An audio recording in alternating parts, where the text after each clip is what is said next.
Selamat petang, salam sejahtera. Ini satu keputusan yang amat mengejutkan kita semua.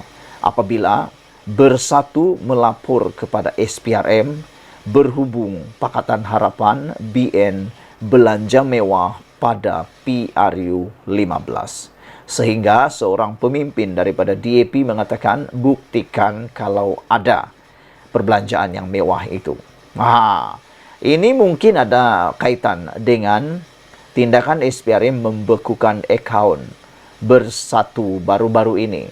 Bahkan pendedahan-pendedahan yang luar biasa daripada SPRM juga dan juga tim ketua pengarah SPRM sendiri yang menyatakan bahawa semua akaun Bersatu itu dibekukan kerana wujud aktiviti yang dicurigai dan juga wujud satu siasatan berkaitan derma RM 300 juta.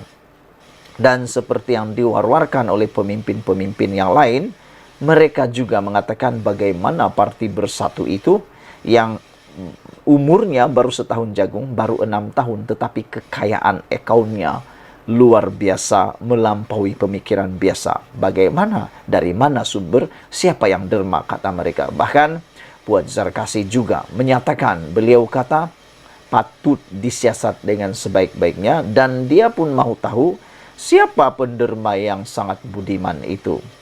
Selain itu, dia juga kata mustahil lah kalau Muhyiddin tidak ada duit lain lagi. Itu merujuk apabila Muhyiddin kata parti Bersatu akan merayu supaya akaun Bersatu tidak dibekukan dan dibatalkan pembekuan.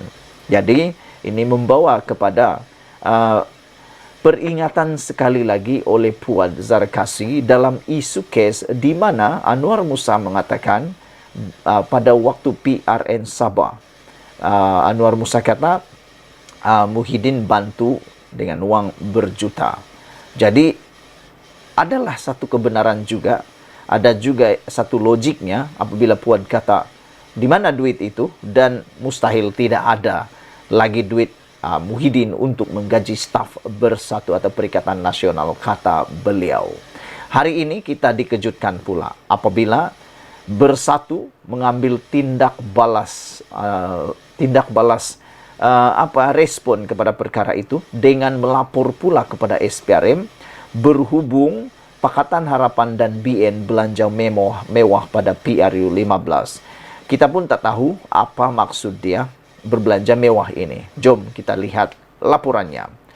Bersatu hari ini membuat laporan kepada SPRM Suruhanjaya Pencegahan Rasuah Malaysia SPRM berhubung perbelanjaan mewah Pakatan Harapan PH dan Barisan Nasional BN semasa PRU 15. Ketua Bersatu Puchong Syukur Mustafa mendakwa terdapat pelbagai laporan mengenai Pakatan Harapan dan BN menggunakan poster dan bendera dalam jumlah yang banyak untuk kempen.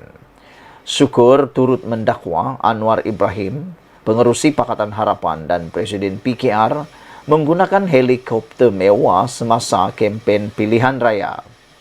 Kami berharap agar satu siasatan menyeluruh oleh pihak SPRM dapat dilakukan terhadap Pakatan Harapan PH dan Barisan Nasional BN, terutamanya Anwar dan keluarganya, kata laporan ini.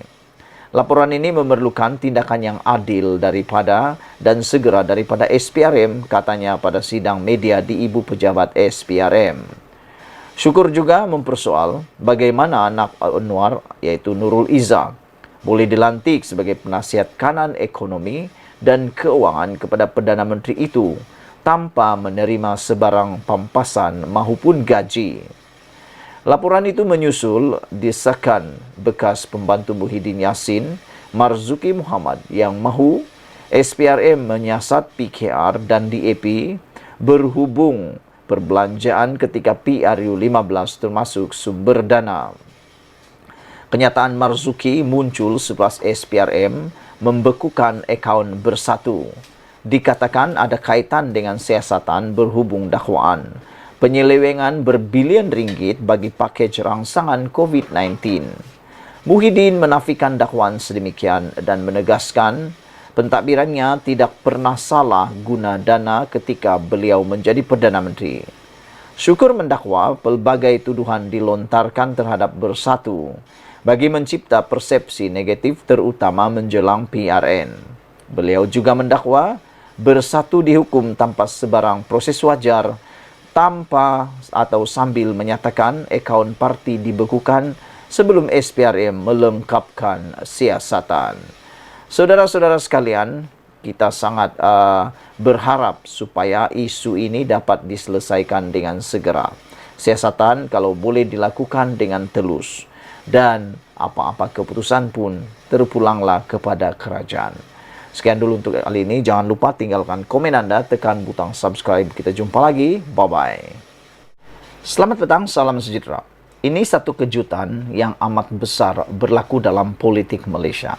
Bayangkan, selepas 25 tahun, Anwar tidak pernah melakukan ini.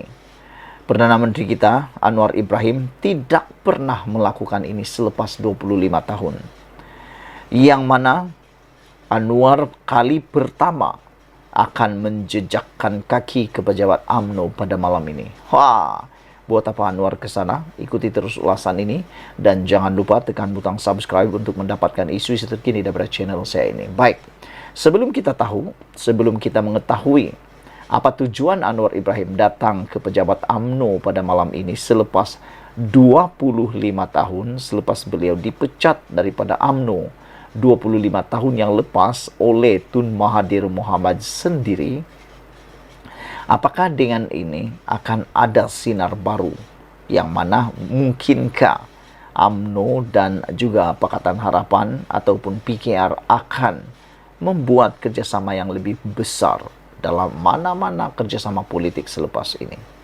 Apakah nasib Bersatu selepas PH atau Pakatan Harapan ataupun PKR bekerjasama penuh melalui politik? Anwar Ibrahim dilaporkan akan menjejakkan kaki di ibu pejabat UMNO di Kuala Lumpur malam ini. 25 tahun selepas dipecat daripada parti itu pada tahun 1998. Perdana Menteri dilaporkan hadir pada jam 8.30 malam bagi mempengerusikan mesyuarat pertama Sekretariat Kerajaan Perpaduan yang melibatkan wakil-wakil parti kerajaan. Ketua Pemuda UMNO Ashraf Wajdi Dusuki yang juga ketua sekretariat itu mengesahkan kepada Malaysia Kini bahawa Anwar akan hadir malam ini. Selain Anwar, kehadiran DAP juga menjadi tumpuan memandangkan konflik lama parti itu dan UMNO sebelum ini. Pejabat UMNO menjadi pejabat urusan sekretariat itu.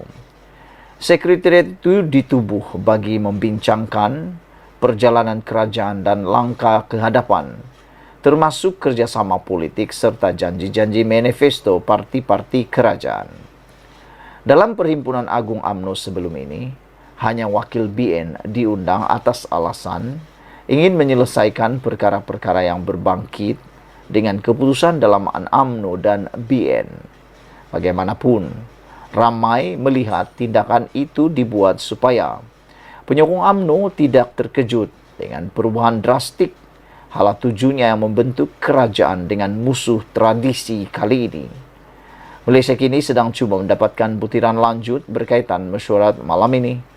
Sementara itu, pemimpin Pakatan Harapan PH akan bermesyuarat terlebih dahulu petang ini sebelum bertemu parti-parti kerajaan lain malam ini juga.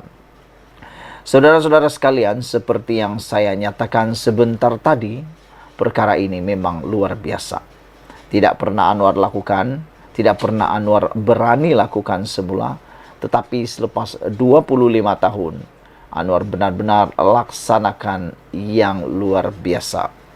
Apabila beliau datang sendiri ke menara UMNO yang telah memecat pun beliau, yang mana meninggalkan sejarah hitam dalam arena politik hidup Anwar Ibrahim. Semoga dengan apa yang berlaku ini memberikan isyarat yang lebih jelas dan besar kepada negara kita. Sebelum kita berpisah dan ikuti terus ulasan selepas ini, berikan dulu komen kamu. Adakah Anda merasakan dengan adanya gabungan ataupun dengan adanya perkembangan luar biasa seperti ini akan membawa satu lagi mercu kejayaan kepada kerajaan pimpinan Anwar Ibrahim. Dan adakah ini akan membawa kepada pengukuhan kerajaan Malaysia sehingga mungkin 2 atau 4 atau 5 atau 6 penggal kerajaan perpaduan ini akan dapat bertahan. Dan adakah dengan kerjasama politik baharu Anwar Ibrahim dengan UMNO ini, maka ianya akan membuka jajaran baharu dalam politik baru Malaysia. Dan kita berdoa dengan apa yang berlaku sekarang ini akan lebih mengangkat Malaysia menjuarai dunia. Ikuti terus ulasan selepas ini.